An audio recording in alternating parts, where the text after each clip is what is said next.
Hello, what's up mga ka-J-Vlog? Welcome ulit sa panibagong video, and for today's video, i-game test natin ngayon 2025. Maganda pa kaya to for gaming? Tara mga ka-J-Vlog, check natin.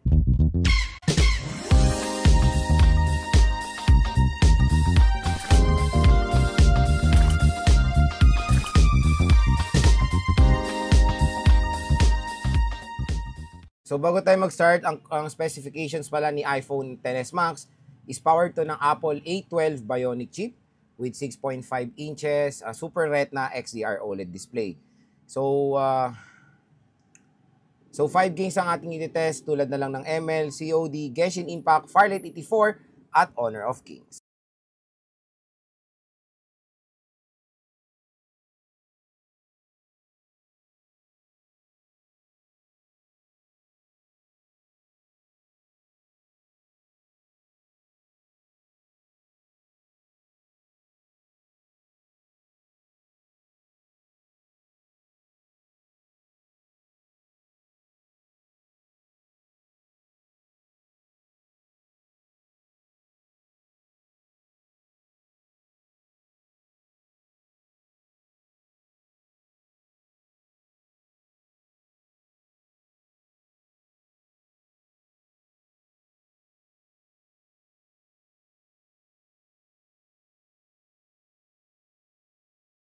So pagdating sa Mobile Legends, napakaganda pa rin still ng performance dyan ng iPhone XS Max. Ngayong 2025, napakaganda nung sinet natin sa high settings, no frame drops at all. At yun nga, available siya sa mataas na refresh rate and super refresh rate and graphics ultra. So may enjoy nyo pa maglaro ng ML hanggang ngayon dito sa iPhone XS Max. Super smooth siya.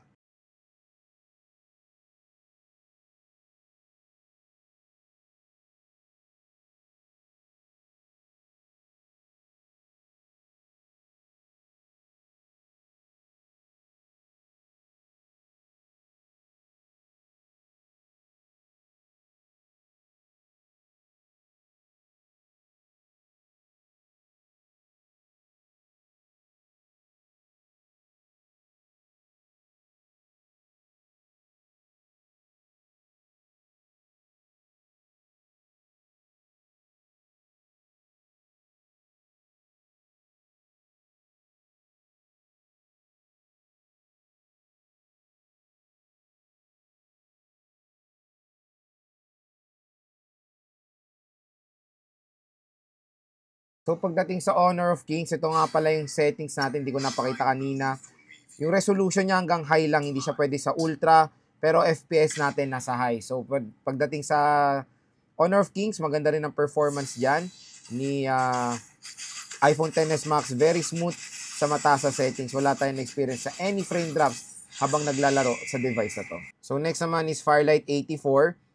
So ang settings natin dito, ayan, set natin sa graphics ultra. Okay, mag-restart lang siya. So yan, naset na natin siya, nag-restart na siya. Graphics ultra at frame rate natin nasa high.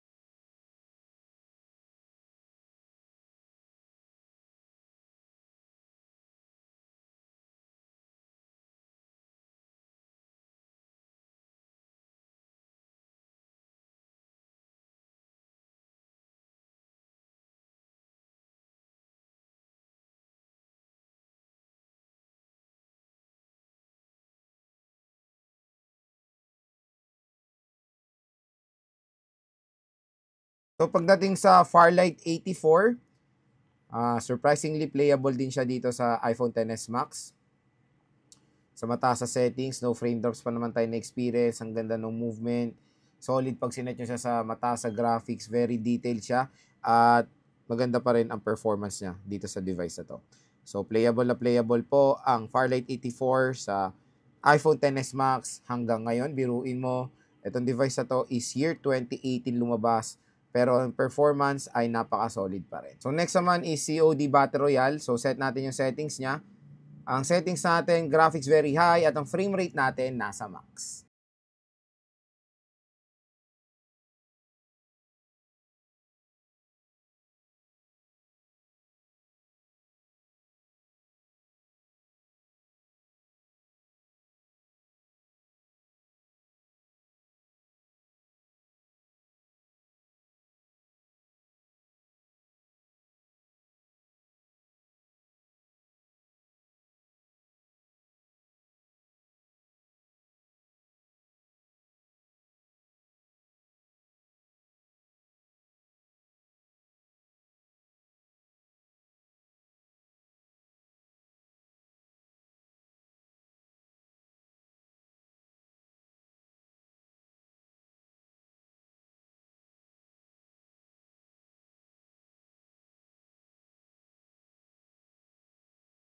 So pagdating sa COD Battle Royale, smooth din ang performance dyan ni iPhone 13 Pro Max dito sa Battle Royale. Makakalaro kayo ng mabuti dito. And kahit may kalaban, smooth performance, mataas sa settings, and yung movement, tingnan nyo naman, no? All goods na all goods sa max refresh rate.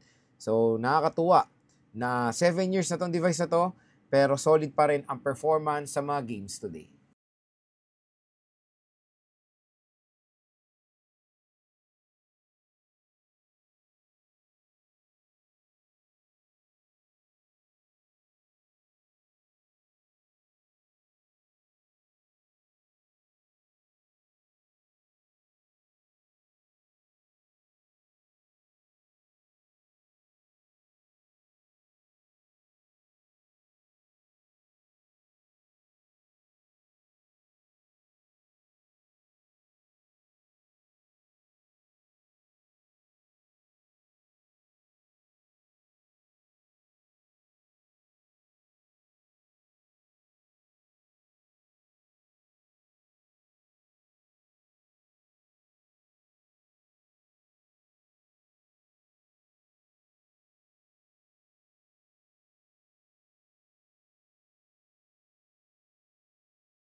Pagdating sa COD multiplayer, solid performance din, napaka-smooth na movement.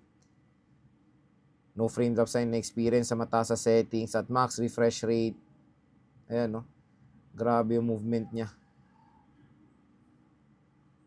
No stuttering, no force close. Even may kalaban, maganda po ang ang nabibigay performance ng iPhone XS Max sa mataas pa na settings dito sa COD multiplayer. Next naman is Genshin Impact. So first, syempre, set muna natin siya sa pinakamataas sa settings. So ayan, highest na tayo, 60 FPS at naka-low ang motion blur. So yan, grabe. Ang ganda ng movement pa rin ng iPhone XS Max. Merong mga slight hiccups, ayan, merong mga hiccups ng konti, pero magugulat naman kayo, 7 taon na tong device na to, pero the performance is outstanding. Kayang-kaya pa rin mag-handle ng mga heavy games today. Ganyang kalupit ang mga chipset ng Apple. Ayan, no? Siyempre, ang pinaka-main lang na magiging kalaban niya dito is battery at, ayan na, nag-dim na. Pag didim na yan, isang sign na yan na mag-overheat na or umiinit na yung smartphone. So, siguro, nakailang beses rin ako nakalaro naman sa mga flagship devices. Once na nag-frame drop, once na nag-overheat siya, yun na yung, start natin na mga malalang frame drop. Pero so far, so good pa naman yung XS Max natin. May mga konti tayong frame drop na na-experience. Pero okay pa naman, nakakalaro tayo. Solid. Ganda pa rin ang performance niya sa gaming. So playable na playable. Dito na mainit mga ka-J-Vlog, sa may bandang camera.